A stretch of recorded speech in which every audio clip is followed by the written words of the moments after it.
Saudara-saudara, selamat berjumpa kembali dalam rubrik hukum properti dan konstruksi. Pada kesempatan ini akan dibahas cara aman membeli apartemen.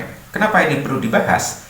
Di Yogyakarta pada tahun 2016 dan 2019 ada kejadian para pembeli apartemen tertipu karena apartemen tidak jadi dibangun.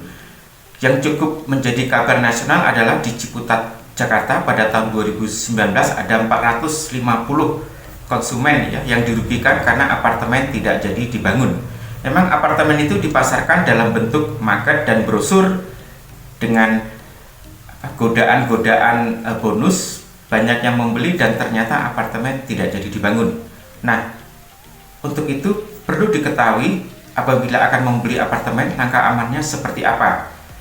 Pada Undang-Undang Perumahan dan Pemukiman, Undang-Undang Nomor 1 Tahun 2011 dan pada Undang-Undang Rumah Susun, Undang-Undang Nomor 20 Tahun 2011 diperbolehkan untuk memasarkan apartemen yang belum dibangun. Tetapi ada persyaratannya ini dalam rangka melindungi para pembeli. Yang pertama, kepastian peruntukan ruang sesuai dengan rencana tata ruang wilayah. Yang kedua, status penguasaan atas tanah. Tanah mestinya atas nama pelaku pembangunan atau proses menuju milik pelaku pembangunan, atau kalau ada perjanjian kerjasama jelas perjanjian kerjasama penguasaan atas tanahnya. Yang ketiga, proses perizinan pembangunan apartemen tersebut sudah harus dilakukan. Yang keempat, status kepemilikan apartemen oleh para pemilik nanti apa? Apakah berupa SHM Sarusun atau SKBG Sarusun. Sedangkan yang kelima, ada jaminan dari lembaga penjaminan agar ada kepastian terbangunnya apartemen tersebut. Nah, kelima ini harus dipenuhi apabila pelaku pembangunan akan memasarkan apartemen. Apabila ada calon pembeli yang tertarik untuk membeli apartemen, tentu agar menjadi milik ada hubungan hukum. Hubungan hukumnya, kalau kepemilikan itu nanti ada akta jual beli, proses balik nama. Berhubung apartemennya itu belum ada, belum jadi, maka hubungan hukum di antara pembeli apartemen dan pelaku pembangunan adalah dengan perjanjian pengikatan jual beli atau dikenal dengan terminologi PPJB.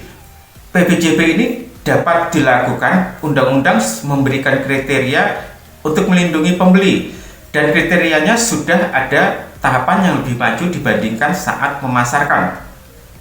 Kriterianya adalah yang pertama, kepastian kepemilikan hak atas tanah. Jadi tanah sudah pasti milik pelaku pembangunan atau dalam penguasaan pelaku pembangunan untuk nanti diperalihkan kepada para pembeli berupa tanah bersama. Yang kedua, kepastian kepemilikan IMB.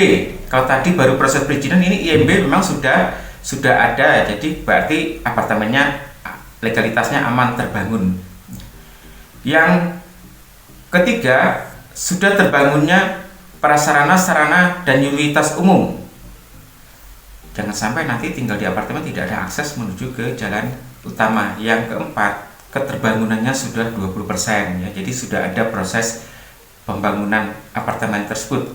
Sedangkan yang kelima, objek tertentu. Jadi kalau buat perjanjian itu objeknya harus tertentu, unit apartemen apa, di lantai berapa, luasnya berapa, bukti kepemilikannya apa yang diperjanjikan untuk adanya PPJB. Nah, kelima syarat itu harus dipenuhi apabila akan melakukan PPJB.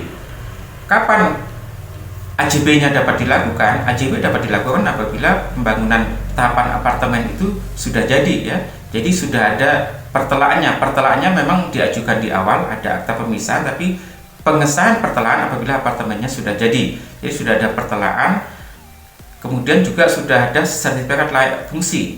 Jadi kehandalan bangunan gedung itu memenuhi kriteria. Nah, nanti kalau sudah ada pertelaan, maka prosesnya kepemilikan kepada pelaku pembangunan kemudian dibalik namakan kepada pembeli, baik itu berupa SHM Sarusun ataupun SKBG Sarusun. Nah, ini perlu diketahui oleh masyarakat calon pembeli apartemen demi keamanannya agar tidak terjadi peristiwa-peristiwa seperti yang disampaikan tadi. Untuk seri apartemen masih banyak akan dibahas oleh rubrik ini, misalnya bagaimana mendirikan perhimpunan pemilik dan penghuni satuan rumah susun, kemudian siapa yang bertanggung jawab untuk pengelolaan perpanjangan benda bersama, bagian bersama dan tanah bersama, siapa yang bertanggung jawab untuk peningkatan kualitas bangunan apartemen akan dibahas pada seri-seri selanjutnya. Apabila ada pertanyaan dapat menghubungi rubrik hukum properti dan konstruksi, di sana ada nomor kontak yang bisa dihubungi. Demikian, terima kasih, salam dari kami rubrik hukum properti dan konstruksi.